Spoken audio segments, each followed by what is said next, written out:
ચિત્રકાર અને સાચો ચહેરો. એક મોટું અને સમૃદ્ધ નગર હતું. ત્યાં સમરસેન નામનો એક ખૂબ જ પ્રખ્યાત ચિત્રકાર રહેતો હતો. તેના હાથમાં જાણે જાદુ હતો. તે જે પણ ચિત્ર બનાવતો તે જીવંત થઈ ઉઠતો. આખા રાજ્યમાં તેના ચિત્રોની મોટી માંગ હતી. પણ સમરસેનનો એક નિયમ હતો. તે ક્યારેય કોઈના કહેવાથી ચિત્ર નહોતો બનાવતો.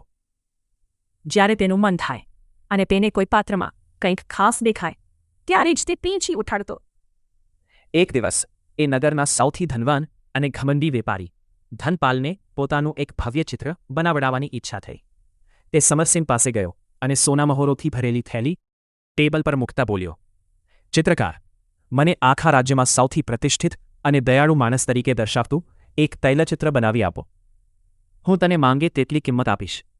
સમરસેને શાંતિથી સોનામહોરો તરફ જોયો અને પછી ધનપાલના ચહેરા તરફ. ધનપાલની આંખોમાં લોભ અને ઘમંડ સાફ દેખાતા હતા. સમરસેને નમ્રતાથી ના પાડી દીધી. માફ કરજો શેઠ, હું પૈસા જોઈને નહીં પણ આત્મા જોઈને ચિત્ર બનાવું છું. ધનપાલ અપમાનિત થઈને ત્યાંથી ચાલ્યો ગયો, પણ તેના મનમાં વેરની ભાવના જાગી. કાળક્રમે નગરમાં ભયંકર દુષ્કાળ પડ્યો. અનાજના ભાવ આસમાને આંબી ગયા. ગરીબો ભૂખે મરવા લાગ્યા. ધનપાલે પોતાની કોઠીઓ અનાજથી ભરી રાખી હતી, પણ તે કોઈને મદદ કરતો નહોતો. ઉલાટાનો ઊંચા વ્યાજે પૈસા ધીરતો હતો. બીજી તરફ સમરસેને પોતાની આખી જિંદગીની કમાણી ગરીબોને અનાજ પૂરું પાડવામાં વાપરી નાખી. એક સમય એવો આવ્યો કે સમરસેન પાસે હવે ચિત્ર દોરવા માટેના રંગો ખરીદવાના પણ પૈસા ન બચ્યા. તે પોતે ભૂખ્યો સૂતો, પણ કોઈને ખાલી હાથે ન જવા દેતો. એક સાંજે સમરસેન નદી કિનારે બેઠો હતો. ત્યાં તેને એક નાના બાળકને જોયો જે પોતાની ભૂખી માતા માટે રડી રહ્યો હતો. સમરસેન પાસે તેને આપવા માટે કંઈ નહોતું. તે તરત જ ઘેર ગયો. તેના ઘરની દિવાલ પર જે છેલ્લું મોટું કેનવાસ બચ્યું હતું તે લીધું. તેની પાસે રંગો નહોતા, તેથી તેને આજુબાજુના કોલસા, લીલા પાંદડાનો રસ અને માટીનો ઉપયોગ કરીને એક ચિત્ર બનાવવા શરૂ કર્યું.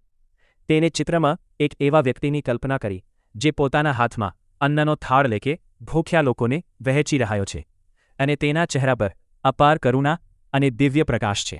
સમરસેને આખી રાત જાગીને ભૂખ્યા પેટે પીળી પૂરી કલા એ ચિત્રમાં રેડી દીધી. સવાર પડતા જ ચિત્ર પૂરું થયું. ચિત્ર એટલું અદ્ભુત બન્યું હતું કે જે પણ તેને જોતું તેની આંખોમાં આંસુ આવી જતા. નગરમાં આ વાત વાયુ વેગે ફેલાઈ ગઈ. ધનપાલ પણ આ ચિત્ર જોવા આવ્યો. જ્યારે ધનપાલે ચિત્ર જોયો ત્યારે તે સ્તબ્ધ થઈ ગયો. ચિત્રમાં જે દયાળુ અને પરોપકારી વ્યક્તિનો ચહેરો હતો તે આબેહૂબ ધનપાલ જેવો જ હતો. ધનપાલ આશ્ચર્યચકિત થઈને બોલ્યો, સમરસેન, તે આ મારું ચિત્ર બનાવ્યો? પણ મેં તો તને સોનામહોરો આપી હતી ત્યારે તે ના પાડી દીધી હતી, અને આજે મારી પરવાનગી વગર મારું આવું દયાળુ રૂપ કેમ દોર્યું? હું તો આવો નથી. સમરસેને હળવા સ્મિત સાથે જવાબ આપ્યો, શેઠ, જ્યારે તમે પૈસા લઈને આવ્યા ત્યારે મને તમારામાં એક લોભી માણસ દેખાયો હતો. પણ આ ચિત્ર મેં તમારો નથી બનાવ્યો. મેં તો એ ઇન્સાનનું બનાવ્યું છે જે ભગવાન દરેકની અંદર છુપાવીને મોકલે છે. આ એ ધનપાલ છે જે તમારી અંદર કેદ છે. તમારી પાસે સંપત્તિ છે. જો તમે ધારો તો આ ચિત્ર જેવા સાચે જ બની શકો છો. મેં તમને તમારું સાચો અને શ્રેષ્ઠ ચહેરો બતાવ્યો છે. હવે નક્કી તમારે કરવું છે કે તમારે ચિત્ર જેવું બનવું છે કે અત્યારે છો તેવા જ રહેવું છે. સમરસેનની આ વાતે ધનપાલના હૃદય પર ઊંડી ચોટ કરી. તેને પોતાની સંપત્તિ પરનો ઘમંડ ઓગળતો દેખાયો. તેને સમજાયું કે સાચી પ્રતિષ્ઠા પૈસાથી ખરીદી શકાતી નથી, પણ કર્મોથી કમાવી પડે છે. બીજા જ દિવસથી ધનપાલે પોતાની અનાજની કોઠીઓ આખા નગર માટે ખોલી દીધી.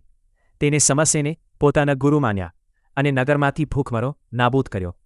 સમરસેનની કળાએ એક માણસનો આત્મા બદલી નાખ્યો હતો.